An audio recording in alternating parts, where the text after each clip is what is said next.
Thank you everyone for coming. My name's Annie. My name's Annabelle, but I go by Annie. And I'm a registered dietitian. And today we're going to be talking about eating healthy with a busy lifestyle. First, we'll start with just a little bit about me. I'm the owner of HLT Nutrition Company, which is a registered dietitian consulting group. We are based out of Brawley, which is where our headquarters are, which is also where I'm from. We provide nutrition services to Project Food Box, which is a medically tailored meal program, and I'll go into that a little bit more. And I also service the Imperial County Area Agency on Aging and provide dietitian services for the Meals on Wheels program there. I've been a registered dietitian for 11 years. I'm also a board certified specialist in renal nutrition, and I've been that for 9 years. I have a bachelor's degree and a master's degree. Both of those are in nutritional science. I got the bachelor's degree first in 2011 from Cal Poly SLO. I then went and did my dietetic internship, which is about a year of supervised practice. After that, I decided to start working, and at the time, the company I was working for offered tuition reimbursement if you were to advance your degree in that field. So that's how I got my master's degree, and I did that online through Arizona State University in 2019. Like I said, I was born and raised in Raleigh, California. I still live there, and then I am a mom to 3 little boys. So for my nutritional background, after I graduated from college and my internship, I went straight into bariatric surgery, where I worked for a surgeon in Palm Desert for about a year. After that, there was an opening in Brawley at the dialysis unit about a half mile from my parents' house. So I decided to go there just to save money and try something new and also get back home. At the same time, I was contacted by the adult day health centers in Brawley and El Centro. They were needing a dietitian on staff. So I started consulting for them on the side as well. Throughout that entire time, I also picked up other accounts, which is how I got introduced to Meals on Wheels. I've now been servicing the Area Agency on Aging and Meals on Wheels for a little over a year. Back in last July, I was approached by the Project Food Box team asking me if I could do some consulting services for their program. And at that time, I just thought it was just another little side gig that I was going to do. But it quickly grew. And by November, that's when I started HLT Nutrition Company. My sister is a dietitian as well, so I ended up hiring her. By January, we needed more dietitians. And at this time, I have almost 20 dietitians on my staff. I also, during that time while I was getting HLT started, I worked at ECRMC as a clinical dietitian too. Just to further advance my skills in the clinical realm. How are you? Excuse me. All right. So this is Project Food Box. I can show you kind of what goes into our boxes here. Oh, it's supposed to be a video. But essentially, Project Food Box is a medically tailored meal program. If you know anybody that lives here in Imperial County, Orange County, or in LA, it's a benefit through Medi-Cal. So if someone has California Health and Wellness, Health Net, or Cal Optima, they are able to qualify for this program. Essentially, what happens is the member is referred to us. If they have a qualifying health condition, they're then referred to the dietitian, who then assesses their medical history and assigns them a box based off of their health conditions. So someone with diabetes would be given a box that's appropriate for a diabetic. So lower glycemic index foods and things that are going to promote good blood sugar control. We have a heart healthy box for those with heart disease, low fat, low sodium, high fiber. We also have a renal box for people with kidney disease, that's low potassium, low phosphorus, and so forth. I do have a link here, but I don't know if it'll let me go to it. So we can go back to that later if we need to. Okay, any questions regarding my background or how to become a dietitian, anything like that? Yeah?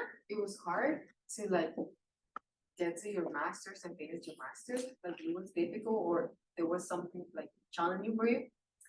My bachelor's, I felt, was much more difficult than the master's. I think because by the time I went back to school to do my master's degree, I had been working as a dietitian for 6 or 7 years.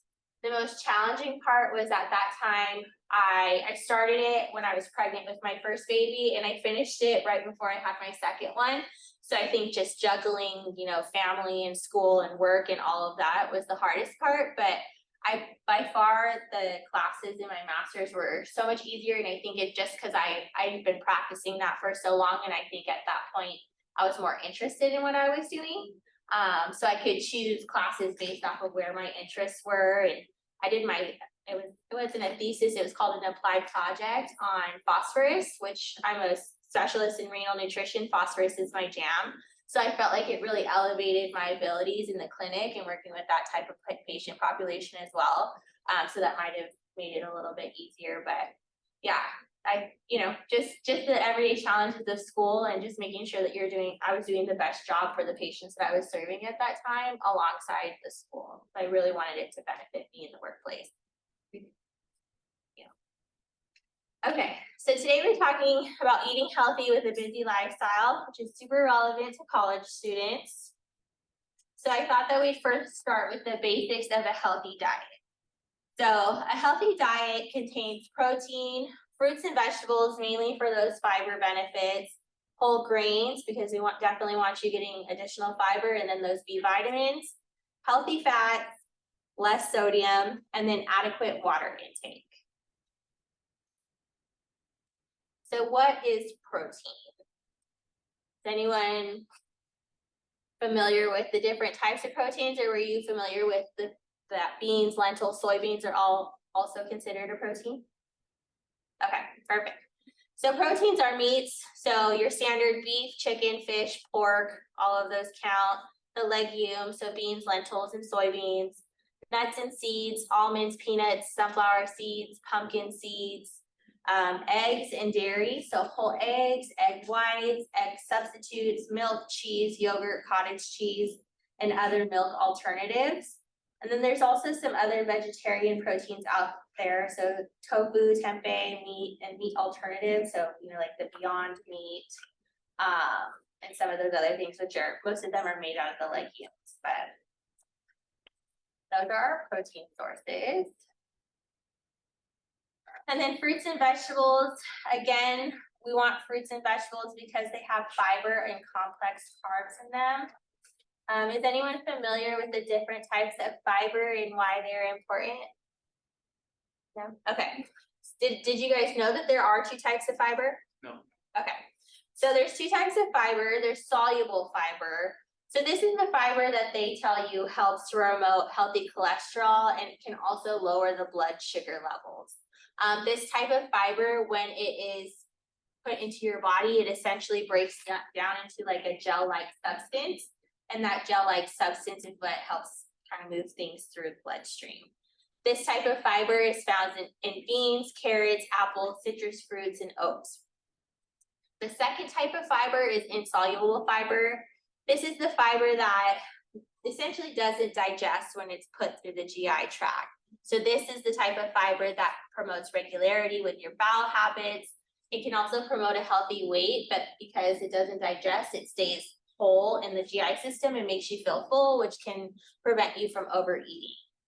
This type of fiber is found in cauliflower, green beans, potatoes, beans, nuts, and wheat. All fruits and vegetables contain complex carbs. Essentially, complex carbs are the carbs that have vitamins, minerals, and that additional fiber. They differ from simple carbohydrates or simple sugars because they're not as readily broken down when they're inside your body. And so like a simple sugar would be something in like a sweet or a sugar sweetened beverage or something that's going to be rapidly absorbed by the bloodstream and causes spikes in the blood sugar. Questions on fiber? I do. Yeah. Is there, should fiber be eaten at any times of the day, or is there like closer to the night, would it be best to stay away from certain fibers because, you know, you're falling asleep and everything's down and whatnot? Necessarily, I don't recommend late night eating, but if you were, let's say you were to eat right before bed, it would be better to eat something with fiber in it than eating like a simple sugar that would cause a spike in the blood sugar. Because that could lead to weight gain and so forth. So it'd be better to eat something that's high fiber so that it's slowly digested. However, if you're trying to sleep, that might cause some discomfort, especially when laying down. So the ways to combat that is I tell everyone try and eat. It depends. If you're going to bed at midnight, it's okay to eat a little bit later. But if you go to bed standard like 9:30, 10, maybe cut yourself off at 6:30 or 7 and make that your last meal of the day. We have a question through Zoom. It's from Vanessa Rubalcaba. She's from the Carroll County Health Board. She's asking which fiber is most beneficial for gut health. For gut health? For the gut health, it's the insoluble fiber because again, it increases the bulk of the fuel or whatever's moving through that GI tract.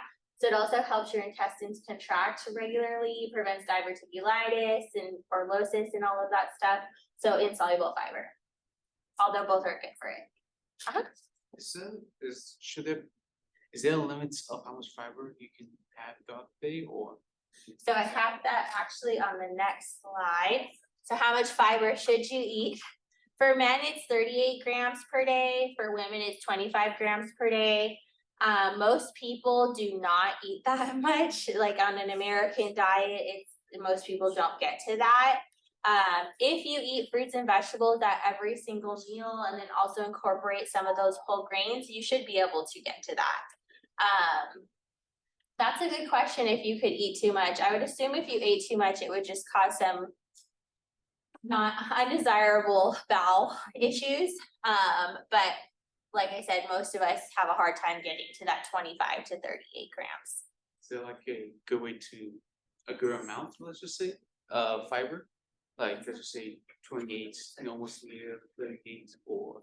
So the Academy of Nutrition and Dietetics, they recommend 30 for men, 25 for women. That's just the standard across the board. Okay. Yeah. Would one of those supplemental fiber drinks is that helpful to reach that goal or? Yeah, like a Benefiber or something like that. You could definitely take one of those. It definitely will help you, especially if you're someone that struggles to meet that. It's always best. I always recommend natural over supplements if you can, but definitely if you're struggling to meet that, then that would be a good alternative. Got a question? Sure. Does coffee have fiber? I've heard that it's, has some. No, I mean, especially because if you think of maybe like the actual bean, but like by the time you seep the liquid out, there shouldn't be much, if at all, fiber in there. Yeah. But maybe the actual bean, probably, yes. Your question? Okay. So what is a whole grain? A whole grain is a grain that contains every part of the grain. So that would include the bran, the germ, and the endosperm. So examples of that would be whole wheat bread, brown rice, quinoa. Corn tortillas are actually considered a whole grain as well. So if you have the option between corn or flour tortillas, it's always best to go with corn. There are the whole wheat varieties out there as well that you could choose. So why are they important? They're important because the whole grain is what contains that additional fiber to give you those benefits. Also, the whole grains and the outer part of the grain, the germ and endosperm, that's where the B vitamins are contained. So B vitamins, there's all kinds of studies out there that link them to, overall health, increased productivity, mental clarity, and so forth. So definitely want to make sure that we're eating the part of the grain that contains all of those vitamins. Sure. When we talk about like whole grain wheat bread, do those also fit with those that are called like 12 grain bread or like 7 grain bread? Do those all fall within that? No, so the only one that's actually 100% whole wheat is the one that says 100% whole wheat. The 7 grain or 12 grain, sometimes they're whole grain, but sometimes they're not. So that's, I guess, as recognized by food companies, they can kind of put whatever they want on the label. So that doesn't necessarily mean it's whole grain, but it doesn't mean that it's not whole grain either, if that makes sense. Yes. Yeah, so the only one that's 100% whole wheat is the one that is 100% whole wheat. Okay, thank you. You're welcome. Okay, so then healthy fats. We have a couple different varieties of healthy fats. Those are your mono unsaturated fatty acids, your polyunsaturated fatty acids, your omega-3 fatty acids, and omega-6 fatty acids. Those are probably the ones that you hear of the most, but these are just things to look out for if you're looking at a food label. So good sources of those types of fats are olive oil, fatty fish like salmon, nuts, seeds, avocado, all of those are great options. The types of fats that we want you to avoid are saturated and trans fats. We want you to avoid these fats because these are the types of fats that can clog your arteries and cause heart disease. In general, they're super high dense calories. So, well, all of them are high dense calorie, but especially these can lead to weight gain, and then with excess weight paired with those fats that can clog your arteries, it just increases your risk a lot more. These types of fats are found in butter, fried foods, fast foods, high fat cuts of beef and pork. So, your standard bacon, sausage, and then even, just red meat in general, those steaks and so forth. Is salmon better than like a regular fish, or like tilapia or? All fish is good because all fish are going to contain those omega-3s. Salmon is it's considered a fatty fish. It's way higher calorie than like a tilapia, so it's going to be a little bit more concentrated with those. But either way, eating fish in general, you're still getting the benefits. So if that's something that you like, because I know salmon is kind of an acquired flavor for a lot of people. So if whitefish is your preference, then that one's a great choice as well. Yes. Okay, next is salt. Salt, I'm sure we all know this, but can increase your risk for high blood pressure, heart disease, and other comorbid conditions. When I talk to people in the hospital or in the community setting, they think it's just putting salt on your food, but it's not just putting salt on your food. Fast food is super concentrated in salt. A lot of people don't know this, but bread products are very high salt. So just like your normal sandwich, in addition to the deli meat, that bread is actually pretty concentrated. Of course, deli meat, so when you do eat them, it's best to choose the low sodium version. All canned foods and most frozen foods. So even if you get just like a plain frozen broccoli that doesn't have any sauce on it, naturally it's going to be a lot higher in sodium than that fresh broccoli because they did have to eventually process it to get it into that bag. And then I get a lot of questions in the field about sea salt, the Himalayan salt, all of the different ones out there. At the end of the day, salt is salt. So it doesn't matter, one's not healthier than the other. At the end of the day, Is there salt? yeah. So definitely my recommendation for salt is trying to use salt alternatives. So, and I like to go with the natural products. So garlic, onion, cilantro, basil, any of the different herbs and spices, even like chili powder. Keep in mind that things like lemon pepper, all of the different Lowry seasonings are also just another salt alternative. So trying to stick to the very basic, simple ingredients is always better. Is there a way to reduce like the blood pressure or something? Like, I don't know, like if you eat something that it's like high in or like salt, is there a way to like counterbalance that? Yeah, I mean, like let's say we all do it. You go out with your friends and you have a pizza. Pizza's really high in salt because of the sauce, the bread, the cheese, the pepperoni, all of it. Drink a lot of water. It helps, because you're going to retain a lot of water. So drinking the water helps flush it out of your system. The key is just not to do it every single day, right? So try and eat a lower salt diet most of the time. But yeah, definitely water. Do people with like high blood pressure need to drink a little bit more water than like you could say a normal one, or a person that doesn't have? No, not necessarily, and it also depends on the type of medications that they're on too, so. A lot of people with high blood pressure have other issues which would require them to be on a diuretic, so if they're on a diuretic, we don't wanna have them drinking more water or anything like that. So it really kind of just depends on their individual state, but not necessarily. If I had a patient or client with just high blood pressure, I would just, for water intake, I would just recommend the standard. I typically recommend 30 milliliters per kilo of body weight, so I wouldn't go over or under that unless they had a medication or another reason why they needed to drink more or less.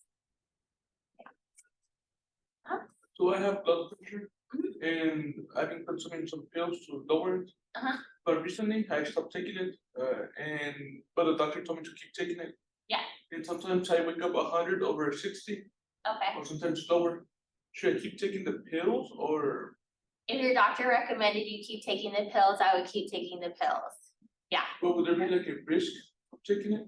If your blood pressure dropped below 100, your systolic, then I would definitely go back to your primary care physician and have them reevaluate it. One thing I recommend is taking your blood pressure every single day, like twice a day, like morning and night, and make sure that you have a log. That way the doctor can see the trends. It's, as a clinician, it's really hard for us to make changes when we just have one outlier, you know what I mean? If we have trends of every single morning, it's 100/60, then yes, then we can make a more educated decision on those types of medications. So I would recommend keeping a log. Okay.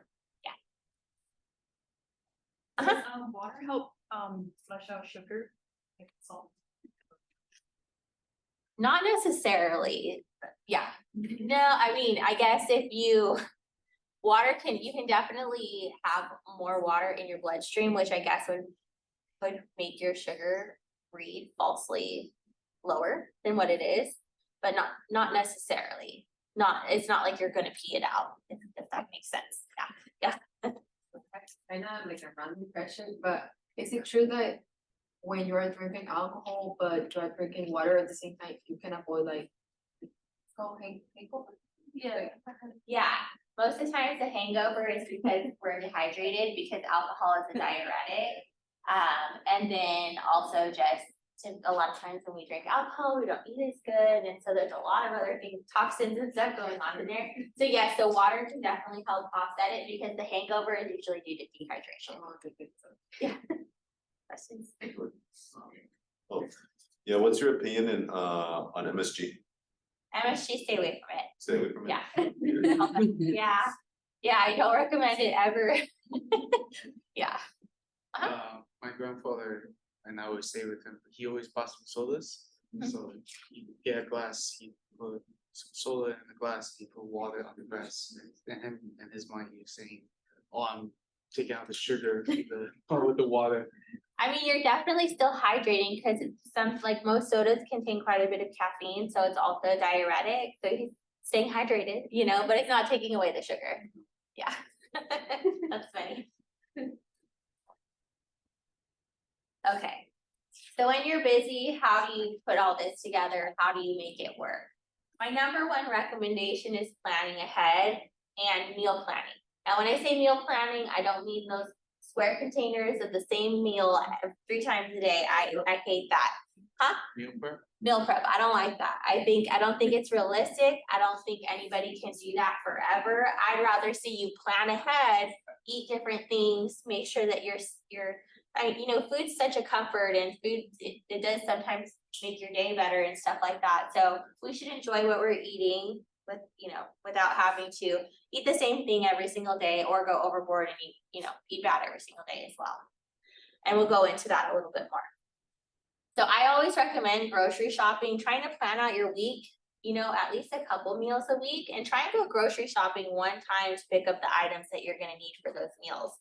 When we have them on hand, I feel like we're less likely to get tempted to go buy something because you don't want to get that stuff to go to waste. This is also a really good tactic for helping you cut down on your grocery bill by utilizing what you have in the refrigerator and just buying food for those meals that you've planned. I recommend creating a menu and stick to it. Make your lunch the night before. I know a lot of times when I'm in the field or if I'm working at the hospital or something, it's really easy for me to just go to the cafeteria instead of, bringing something from home. But I'm like, I'm making my kids' lunches the night before, I should just make something for myself. So definitely preparing the night before, especially if you know you're gonna have a really long, busy day. That's a good way to go. And then I always tell people to start your day off on a positive, healthy note. So breakfast, I am one of those people that really hones in on that breakfast really is the most important meal of the day. If you start your breakfast off on a healthy note, I feel like it sets the day up for a positive one. So this is kind of a sample menu plan for dinner. It depends what your meal is that you tend to, I would say, like if dinner is one of the meals that you struggle to eat healthy at, or you continually go out for, or whatever, maybe do this for dinner. If you struggle with breakfast and lunch, maybe do this for breakfast or lunch. So what I recommend to my private clients is make your menu for the week. I recommend trying to do 3 or 4 meals a week that are realistic for you, and then fill in the other meals with leftovers, even if you repurpose them. So let's say Sunday is your typical day where it's really slow. I know on Sunday we don't have anything going on, so it's a good day for me to essentially meal prep a little bit. So Sunday you could grill chicken. With the leftover grilled chicken on Tuesday, the day that you have class until 8 p.m. and it's not going to be realistic for you to make dinner, you can use that leftover chicken and make a chef salad that you can bring with you to school or wherever you're going, soccer games, all of the things. And then on Thursday, you have another class until 8 p.m. So you're going to make yourself a buffalo chicken wrap with that leftover chicken. Again, those 2 meals don't take very much time to prepare. They're healthy. It contains the protein, the healthy carb with fiber, and then also those healthy fats. So it's a well-balanced meal, and it's going to give you lots of energy to make sure that you're paying attention in class and really bringing in all of that information. Monday, Wednesday, and Friday are slower days for school, so you have a little bit more time to prepare. So turkey meatballs with zoodles, Wednesday teriyaki salmon bowl, and Friday pollo asada tacos. On Saturday, we like to just hang out at the house, don't really feel like cooking, so you can use that leftover pollo asada and make a salad. Or whatever it might be. So really being mindful with your choices of what you're cooking. Try and plan it out. I feel like this, in my experience, it has really helped people stay on track by having somewhat of a loose plan. Would you also recommend maybe on the day that you don't have it, just cooking all your meats and then creating? Yeah, definitely. Based on that, yeah. Yeah, and I have it in another slide. One thing I like to do is when I make spaghetti and meatballs, I always cook my meatballs in the sauce and I make way too much. So then I'll take half of it and I'll freeze it. That way the next time I'll just throw it in the crock pot when I leave for work or whatever. By the time we get home, all I have to do is make the noodles. So something like that, that's easy to make extra of, freeze it. Another one that I do is machaca. I'll freeze half of it and then I throw it in the crock pot. That way when I get home from work, it's ready to go. I do that a lot. My kids like football, soccer, all of it. And so on those days, it's just easier to have something ready for when we get home, or if we're in between 2 different activities that,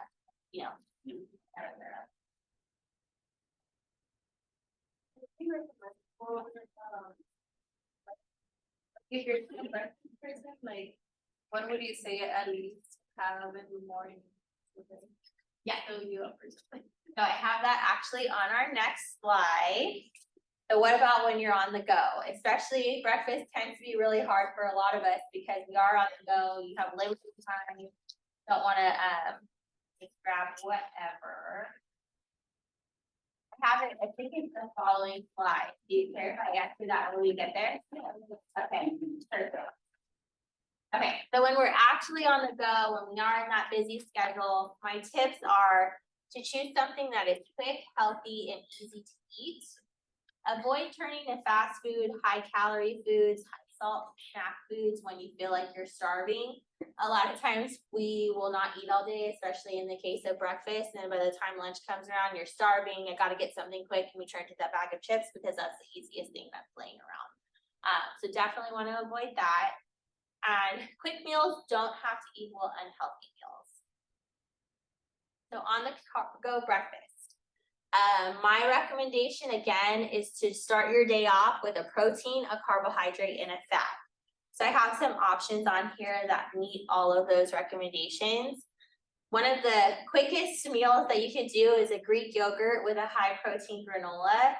I recommend Greek yogurt over regular yogurt because there's more protein in that, so it's gonna make you feel full longer. Also pairing it with the high protein granola, they have this, it's the Kind brand, it's a peanut butter granola, it's really good. There's also, I believe, a Kashi one that has actual almonds in it. You could even just buy the sliced almond and add that yourself with a few berries or something like that. But again, it meets all of that high protein, complex carbs, and then healthy fat. I do recommend meal replacements. My favorite one is the Premier protein drinks. You can get them at Walmart or Costco.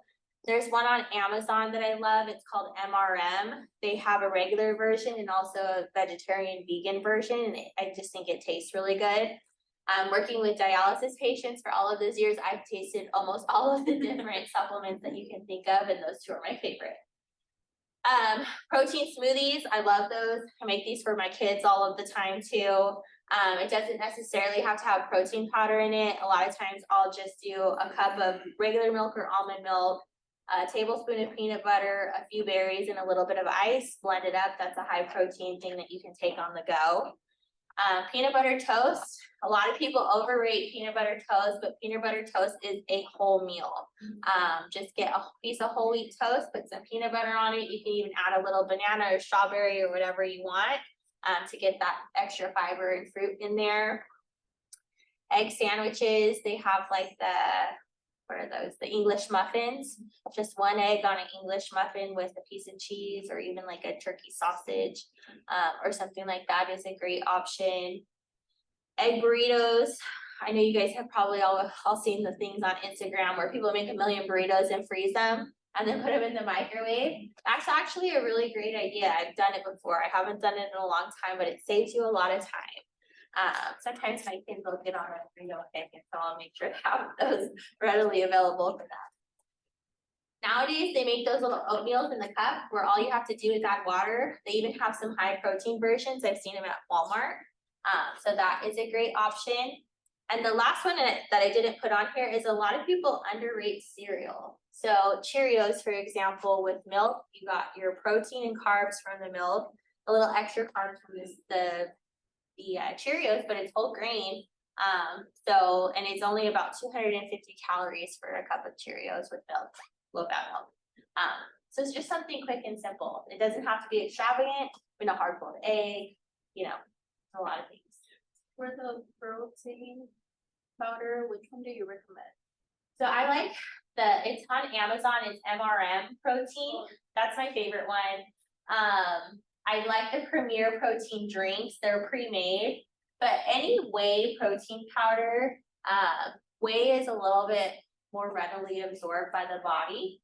So any whey protein powder, if you follow a vegetarian or vegan diet, you can try it's called Vega protein. They have it at Walmart. You can get it at any of the vitamin shop and stuff like that too. Can you supplement peanut butter with any other type of butter, like almond? Yeah. And would it still have the same amount of? Yeah, I do a lot of almond butter. My niece is allergic to peanuts, so when she's over, we do sunflower butter. Sunflower butter, I think, tastes the closest to peanut butter. If you ever are looking for a really close alternative. But yeah, so any of those butters would be fine. Almond butter is not as sweet as peanut butter, but I think it tastes really good. Yeah.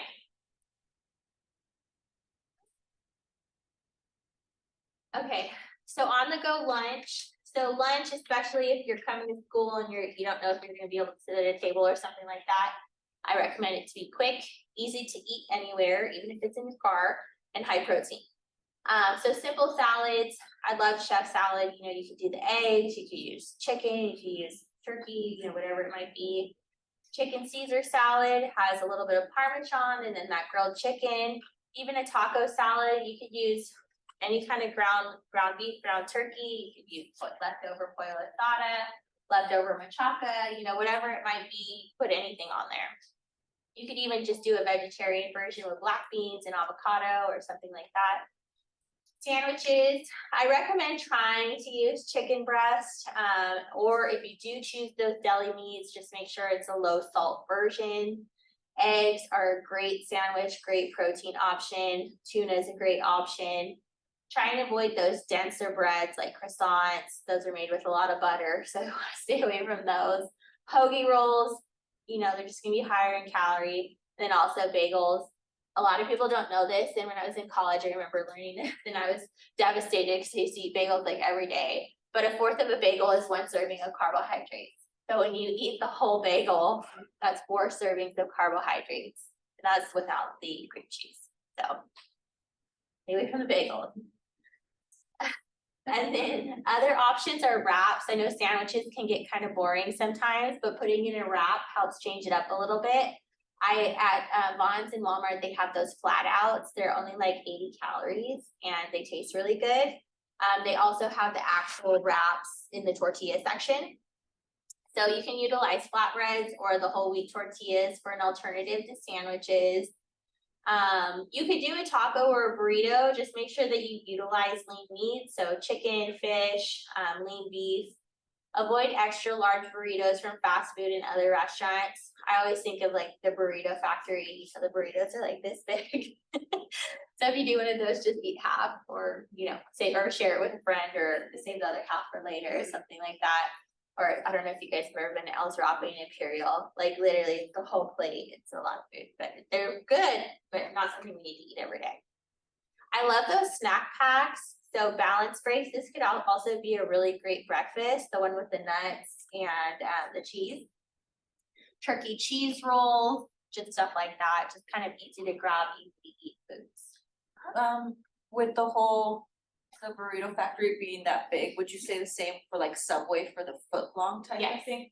Yeah, most adults, a 6-inch would be perfectly sufficient. If you don't find yourself getting full, I would say just add more veggies to the sandwich because that'll help you stay full. You can even ask for a little bit extra turkey or something like that. Yeah. And then dinner on the go. Again, my number 1 recommendation is to try and plan ahead. Like lunch, choose simple, easy to eat foods on the go. Leftovers are a quick and easy way to make a healthy meal. If you must eat at a restaurant, have a healthy mindset. So having a healthy mindset means looking at the menu ahead of time and trying to choose the healthy option. It's never a good idea to go to a restaurant hungry because we almost never will choose the option that we should. Always go vegetable forward. Choose something that has a lot of vegetables on it because that's automatically going to be that high fiber, low calorie meal. And then make sure that you skip the soda or sugar sweetened beverages. Try and choose a water, something like that. Diet if you must. Is diet soda actually better than like regular soda, or it's? Because I've heard like, oh, they say that diet is even worse. So I don't know.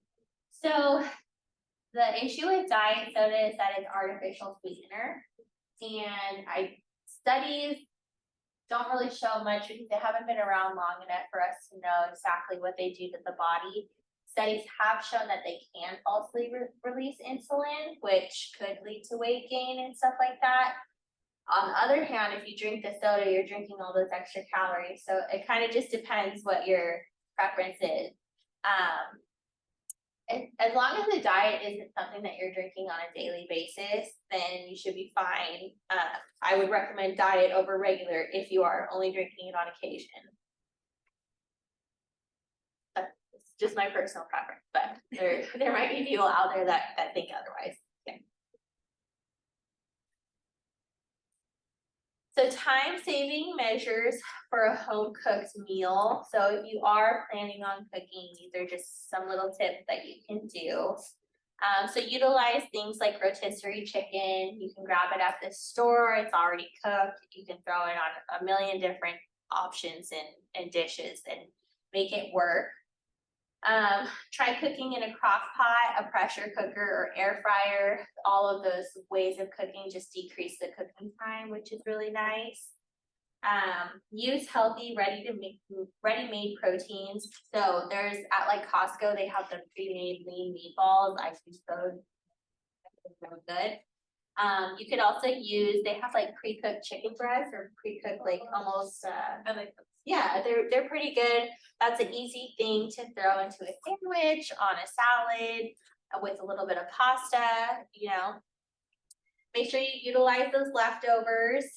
I recommend mixing and matching quick to cook foods with fresh foods. I'm a big supporter of those frozen raviolis or tortellinis. I like to mix them with steamed veggies and sometimes that chicken and just a little bit of a low sugar marinara. It's a complete meal. It's quick, takes like 10 minutes to prepare, and even the kids like it. And then, like I mentioned, cook in those large batches for things that can be cooked in large batches and freeze the extras in pre-portioned packages. That way, next time you want it, it's already ready to go. Throw it in the crock pot, the oven, whatever it might be, and just cook it really quickly. Before you move, you spoke about pasta or something like that. Is pasta like, are there options or is all pasta? Okay, yeah, I mean, they have a whole bunch of stuff now. We have the ones that are made out of beans and stuff like that. I do recommend a whole grain pasta if you can. With pasta, I would just keep the serving size at about a cup. The nice thing is if you put veggies in there, then you can almost have like a plate and it's still only 1 cup of the actual pasta. You're just filling in the extra with veggies, protein, things that are different. Yeah. So no foods are bad. Yeah. Okay. And then I also recommend, you know, making the breakfast burritos, things like that that are quick and easy for breakfast as well. Any questions on the cooking portion? Okay. So then I do have some eating out tips. I'm not one of those dietitians that says you can never eat out. That's not realistic. I eat out sometimes, you know, we all do it. And so if we're gonna eat out, it's just, and especially if you're doing it frequently, it is important to make healthy choices. So my number 1 tip again is avoid those sugar sweetened beverages, empty calories. It might taste good and feel good for a minute, but you know, all of that extra sugar is not good for your body. Like you mentioned, corn tortillas are always better than flour. Chicken isn't always better. Especially if you're going somewhere like McDonald's or Jack in the Box or something like that. The chicken that has the breading on it has so many preservatives in it that it's not good. If you're gonna get chicken, make sure that you choose the grilled version. Choose a side salad over fries, just to make sure you are getting that additional fiber and vitamins.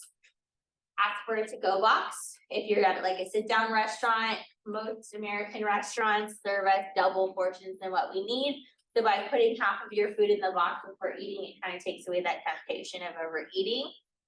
Try the vegetarian option. A lot of people hear vegetarian and they're like, oh, gross. But actually, there's so many good things that are vegetarian. Nopales. I love a good vegetarian burrito. It's so good. Especially if you're eating out, you're saving yourself a lot of calories from fat by strictly choosing the vegetarian option.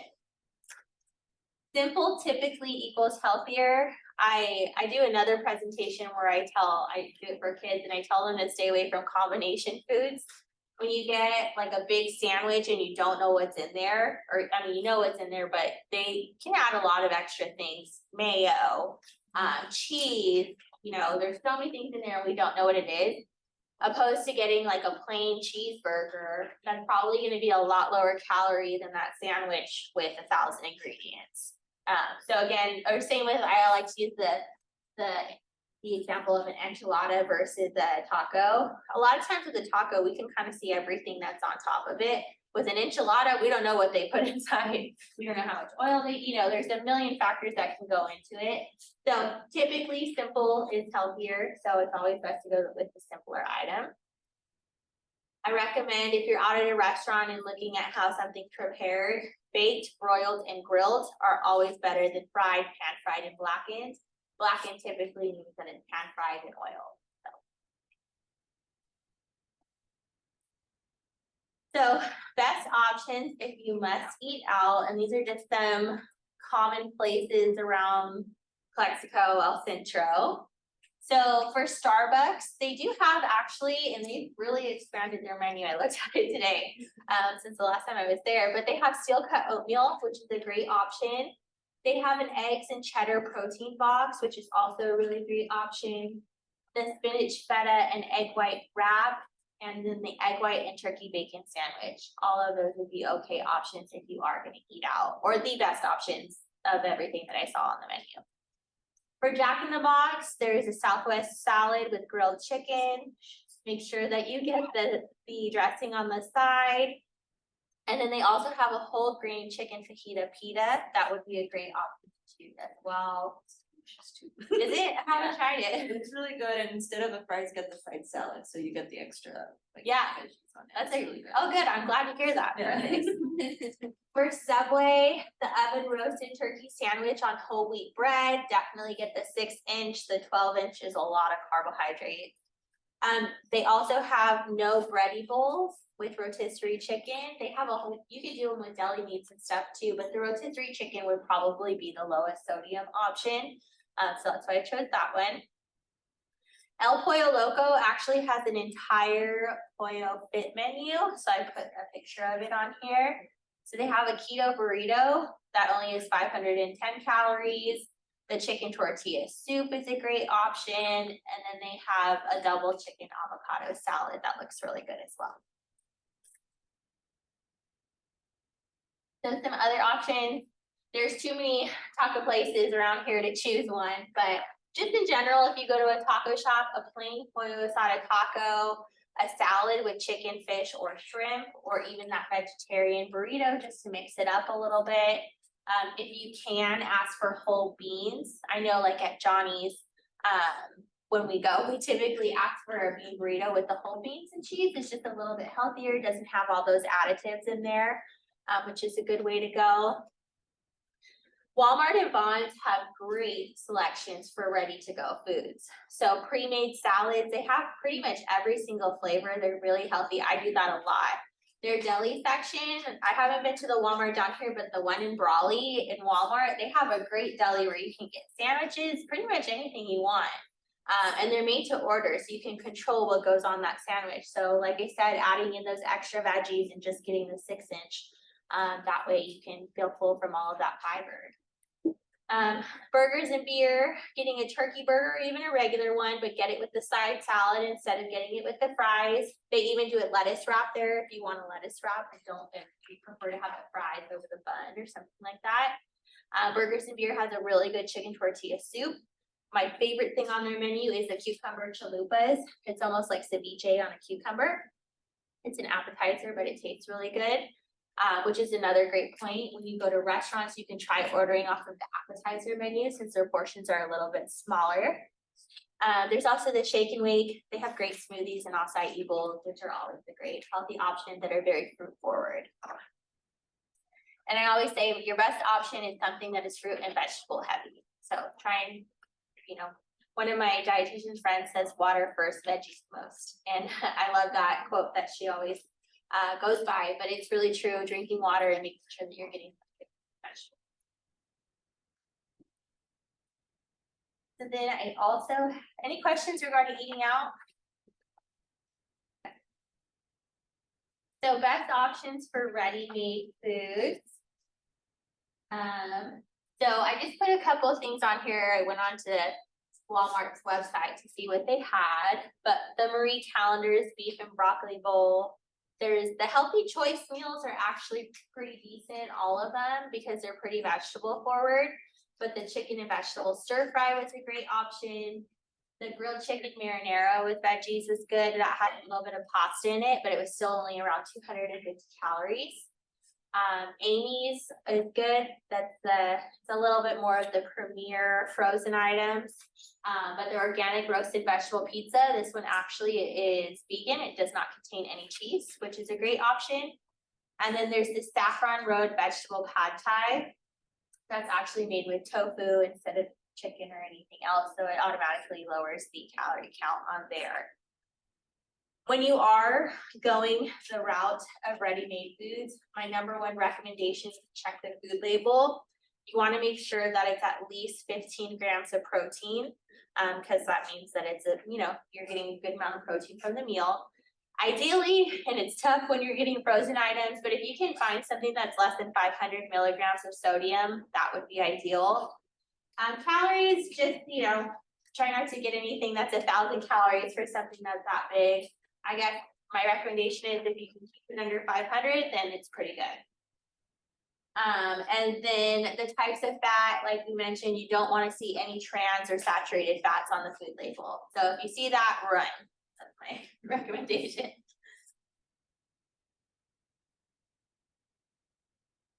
Okay. And then just a few other tips. Like I mentioned before, start your day off on the right note. Well-balanced breakfast is key. Try and skip the high-calorie coffee drinks. For Starbucks, they have like a secret menu where it really tastes almost exactly the same, and they're just little tips and tricks to get the fat down. Especially if you're like just simply changing the type of milk that you use in your drink. So instead of getting the whole milk, trying the non-fat or trying one of the milk alternatives like oat or almond milk is a good way to go. Actually at Pepper Grind in El Centro, they have, I only ordered it because my coworker is vegan, but with oat milk, and honestly it tastes 1,000 times better. It's really good. Yeah, so trying new things, like don't be afraid to try it just because it's labeled as vegetarian or vegan. Sometimes you might like it a little bit more. Again, drink plenty of water. Every person needs water. Every single metabolic process in your body is dependent on water. So if you're dehydrated, you're not metabolizing as well. It also can promote better energy, can promote more mental clarity. It's related to so many things. So that is my number one recommendation there. Make half of your plate vegetables, always a good practice. Always have protein. There needs to be protein at every single meal. It's the number one most important thing on your plate, and get moving. So I know a lot of times, especially when we're going to school, almost everything, even in the workplace, is on a computer these days. I recommend getting one of those things where you can sit, stand, and even just by standing up and working or studying or whatever you might be doing, that helps promote a little bit more activity. Also between classes, take a walk or go walk to get your coffee or whatever it might be. Just get moving. It doesn't necessarily have to be some crazy exercise regimen, but just some type of physical activity every single day is a good way to go. And then some of my key takeaways is fresh food is always best. Like I mentioned at the beginning of my presentation, my master's was based off of phosphorus as a preservative. And so the only way to avoid phosphorus and other preservatives is to eat fresh food. So I definitely highly recommend fresh, also lower in sodium, lower in sugar. Eating healthy does require some preparation and planning ahead. It doesn't require a lot of preparation, but mostly just the planning. By taking a few minutes and choosing a few meals per week that are realistic for you to plan, you will save yourself time and money in the long run, and also promotes just that healthier lifestyle overall. Home cooked foods are lower in sodium, lower in calories, and have more vitamin and minerals. So just to compare it, hamburger that you would get at Jack in the Box is going to have 10 times more sodium than a hamburger that you make at home. If you can make it at home, you're being more health conscious, even though you're eating the exact same thing. So if you have the time to do it, I know a lot of times people are intimidated by cooking, but you won't learn how to cook if you don't start trying. So definitely a recommendation. It's not realistic to never eat out. If you do, just try and make a good choice. It's not realistic to eat out every single meal either. So just make sure that you have a good balance and find a routine that works for you. And finally, a cheat meal does not have to turn into a cheat day or a cheat week. If you are going to have a cheat meal, by all means enjoy it, but don't go so far off that it's been like 3 weeks and you haven't had anything healthy in there as well.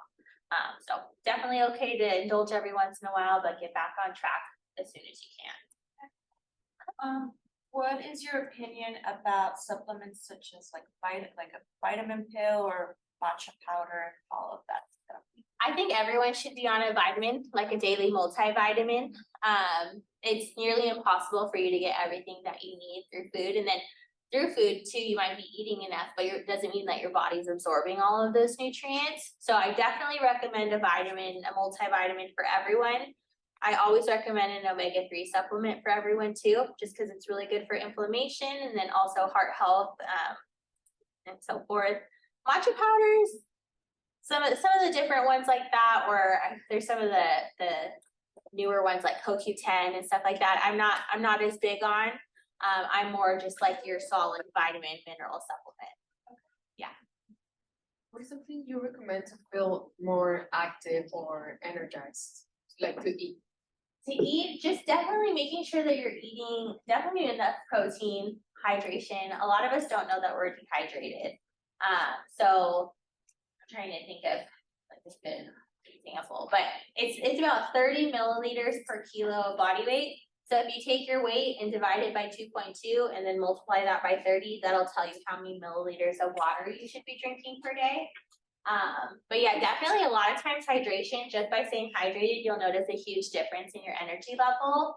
I definitely would recommend trying that vitamin supplement as well, and then just trying to eat whole foods, which should really help with the energy. In terms of water and whatnot, would it also be okay drinking like homemade teas and stuff like that to help with the hydration? Yeah, so tea, anything with caffeine, so it depends. So because there's a lot of teas out there that aren't heavily caffeinated, but anything with caffeine is going to act as a diuretic, so it doesn't necessarily count towards that hydration. I am a big supporter of green tea, chamomile, all of those relaxing teas. So for some of those that are a little bit lower in caffeine or caffeine free, then yeah, for sure. I have a question. The chat, it says, it's by Vivian. Hey, Vivian. I've heard different things about the amounts of meals per day. Some say intermittent fasting is good, and others say that having breakfast, 3 meals a day is healthier. Which one would be better? But I'm actually not a fan of intermittent fasting unless you are somebody who eats really late at night and can't turn it off, and that helps you cut off the intake. Breakfast is really important. Your body goes into fasting after 2 to 3 hours of not eating, just generally. So if you think about, let's say your last meal was at 3 p.m. and you go all the way until like, well, I know a lot of them are like 11 a.m. noon. That's a long time for your body to be in hibernation mode. So theoretically, you're slowing down your metabolism.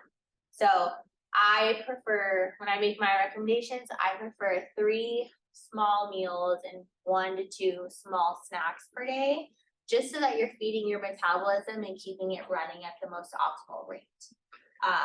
So I'm not a big fan of intermittent fasting. However, if you are somebody that will eat all day long and just graze, then it could be a beneficial thing. So it really depends on the person.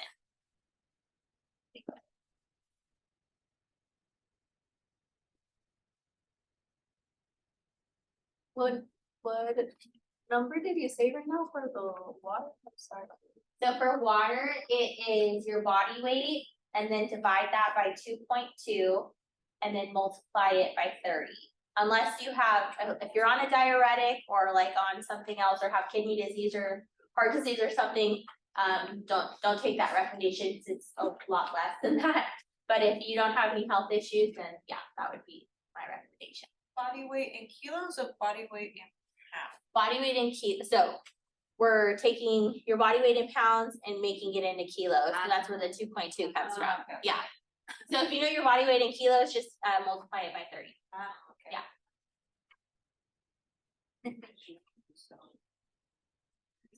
Questions? Since I like to, eat a lot of sweets, is there like anything to like stop sugar cravings? Or anything you recommend? So that's a good question.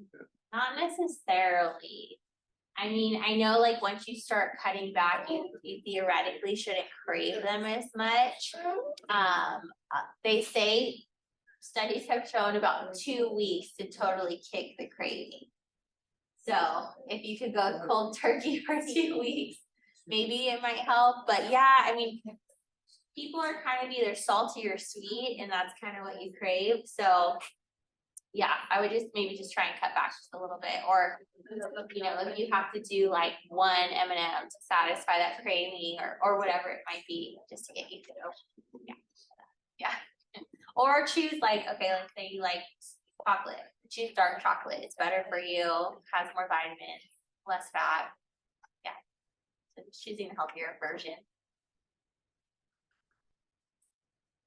What do you say with chips, like veggie chips? So, like the veggie straws. I would just say like the baked chips, like baked potato chips or whatever it might be. Those would probably be better, but again, most of them are all salted. So that. But baked and the veggie ones would be better. Yeah. Baby chips.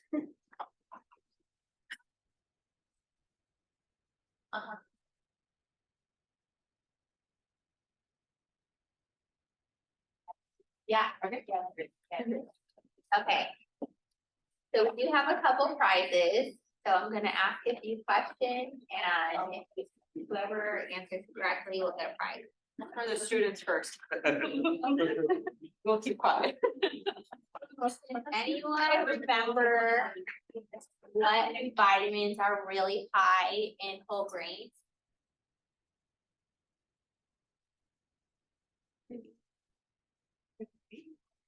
Yep, you got it.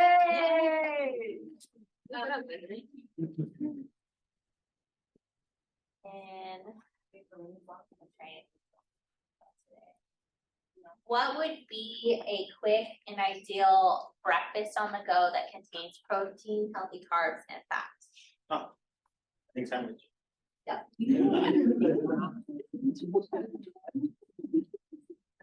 Look at the one.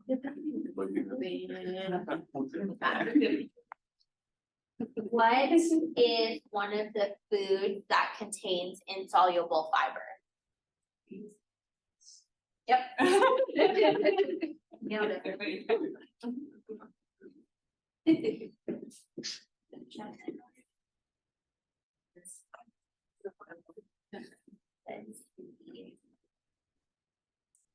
For men, how many grams of fiber should you eat per day? 38. Yep. Yay.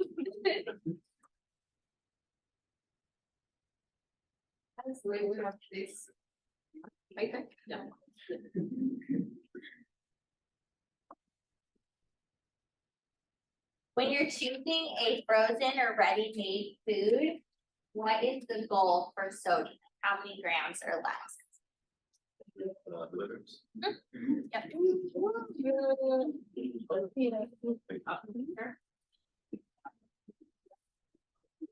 Okay.